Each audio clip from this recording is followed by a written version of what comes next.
Hello everybody, it's Reggie here again. So just another update on the work I've been doing on the TMD. I've had a right game with it, to be honest. So I got all the track laid, and then I wanted to get some of the Cobalt IP digital point motors. But you may know, or you may not know, that at the moment they're out of stock everywhere. You just can't get them. So I've had to use a mixture of the SEEP point motors, which I have been replacing over the last few months. I don't like them. There's too much wiring. They're temperamental. They make a quite a loud click noise, but you know, I prefer the slow motion ones now, but you just cannot get them. So I had an idea. I thought, okay, I'll use the DCC Concepts Cobalt analog point motors. They're a slow action motor again, but they're not digital. But I had problems with that because I connected them to my solenoid outputs and they didn't work. Naturally, I should have known that. And then I spoke to DCC Concepts and they were very helpful, Mick, and he said no, you need to use a switch pilot, which fortunately, or something similar. Fortunately, I had a ESU switch pilot hanging around, and you also have to use a small adapter that takes the output from a 3-wire to a 2-wire. So I'll just show you that now. If I come down here, so there. That is the switch pilot, and as you can see here, this is the adapter. I think it's called an SDC. So that changes from a 3-wire to a 2-wire and then goes to these two analog IP point motors. The rest of the point motors I've had to use SEEP again, and I've had trouble getting them all working, etc. And the wiring is pretty horrendous, as you can see. I have got some of the IP digitals on back order, and as soon as they come in I will swap the SEEP motors, there's one over there, for them, and a lot of this wiring then can come out because they are just such a mess. My wiring is not very tidy. If you look at Charlie Bishop at Chadwick, his wiring is exceptional. Mine's pretty poor. Anyway, so I did have trouble even getting the switch pilot programmed, but eventually did it. So I have been struggling for the last few weeks to get everything working correctly, but it is working correctly now. So we go from the 3-way switch into the 2 ways, which feed into the existing TMD shed that's not there at the moment. Or it can come down to the loading bank, which will be there, or you can go to the fuel depot, which is there. To get to the fuel depot you have to come in, go down this line here, change the switch and go back through the crossover. Not ideal, but I'm restricted for space, so that's just what I've had to do for now. So I'm finally at the stage where I can start ballasting, and I've got some fine ballast rather than the medium ballast. I thought fine ballast would be better on here. This here, just to mention it, I've not gone any further than this point because this will be where the Railway Laser Lines TMD shed will go when I've got one. I've not put it on order yet, but I will do soon. So I'm just going to stop at that point, and then when that arrives I can extend the track into there. So that's where I've got to for now. It may look a bit untidy, but it does work, and now it's a case of getting the ballasting done, which when I've done that, something I forgot to mention, if you are fitting the DCC Cobalt slow action point motors, I found this item on eBay, and it's a 3D printed jig for for drilling the holes in the correct place rather than crawling under the baseboard, which gets more difficult. You use this, you pop it over the track in the correct position, lining these holes up with the holes of the point rod, and then you can drill through from the top. So I got that, and also I got a single one. Can't remember how much they were, £3 or something, and that's the company that was Scenic 3D, and I did find them on eBay. So if you are doing these point motors, it is well worth buying these. They make life a lot easier. So just thought I'd let you know on that. Just thought I'd show you an addition to the fleet. It's the Class 59005, the Foster Yeoman Kenneth J Painter. I've been looking at this for a while and holding off buying it, but because I think it was about £189 DCC fitted.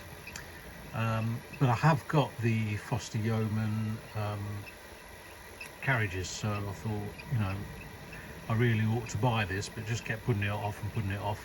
Anyway, Rails of Sheffield reduced the price a couple of times, came down to 100 and I think it was 162, something like that, DCC fitted. So I thought, well, I ought to get one for the hoppers that I've got in the Foster Yeoman. So anyway, it's just now running in. You can see the front headlights on and the cab lights.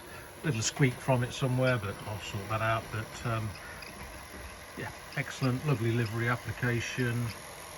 This has got rotating axle boxes as well, like the Happens Class 66s.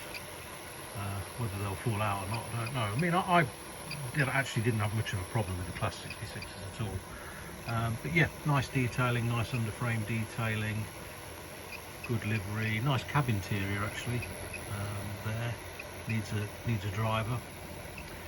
I think Everard Junction did quite a good video on this, where he made some improvements to it and did a little bit of weathering.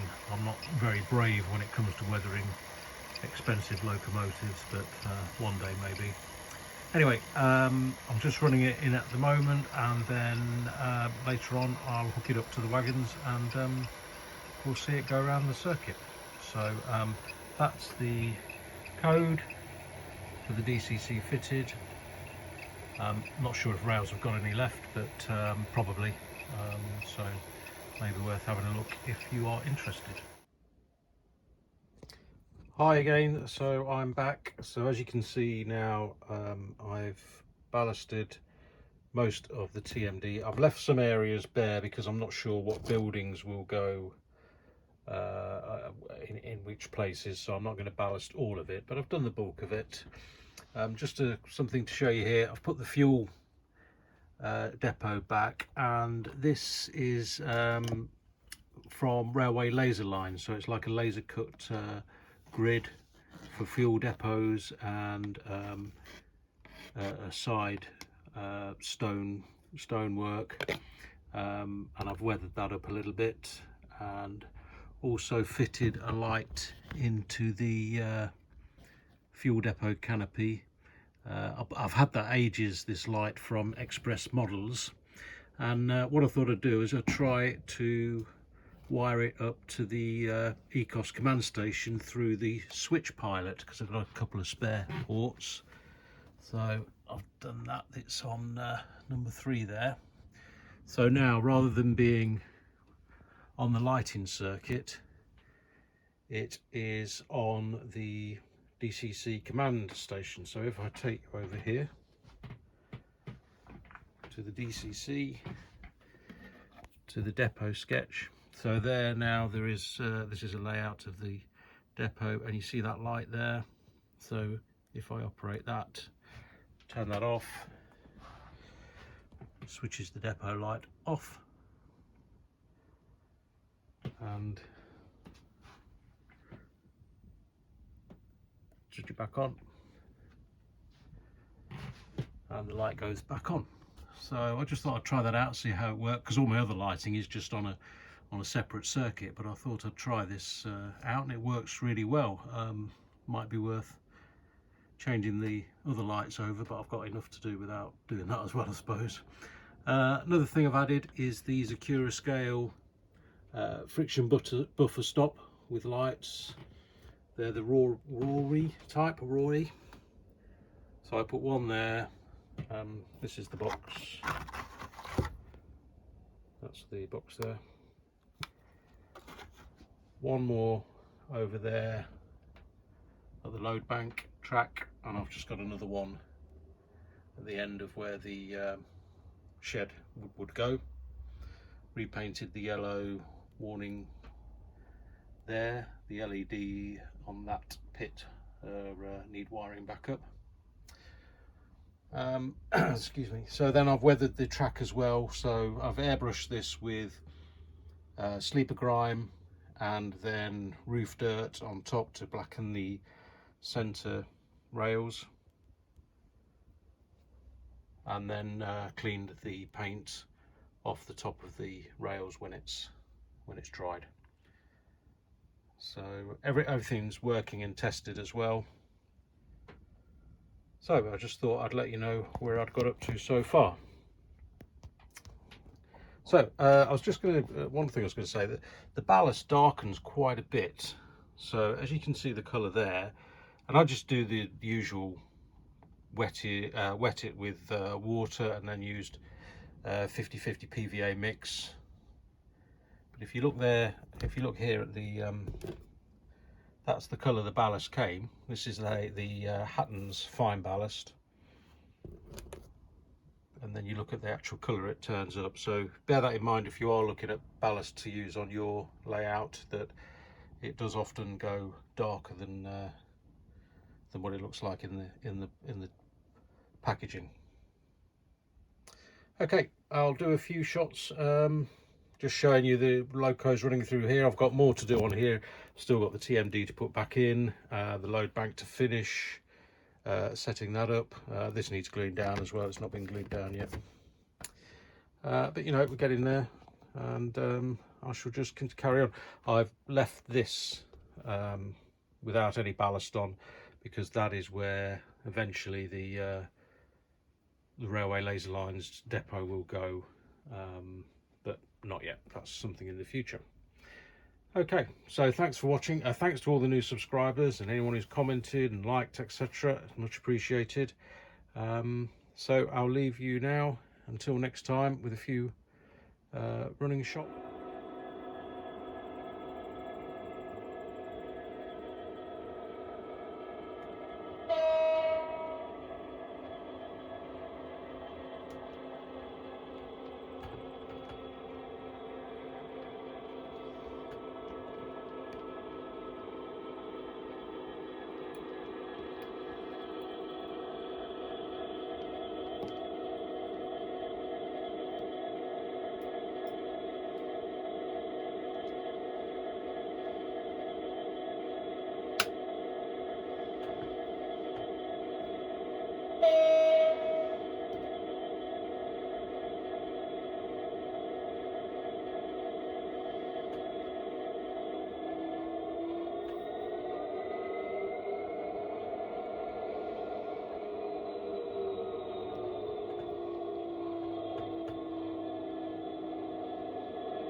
Again, there's obviously something not quite right on the wiring here. It has been fine, but now if you watch this go over, it just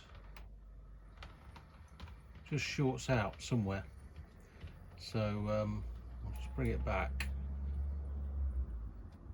I don't quite know what's gone wrong, because it was, like I say, it was working fine. So I'll just bring this back and see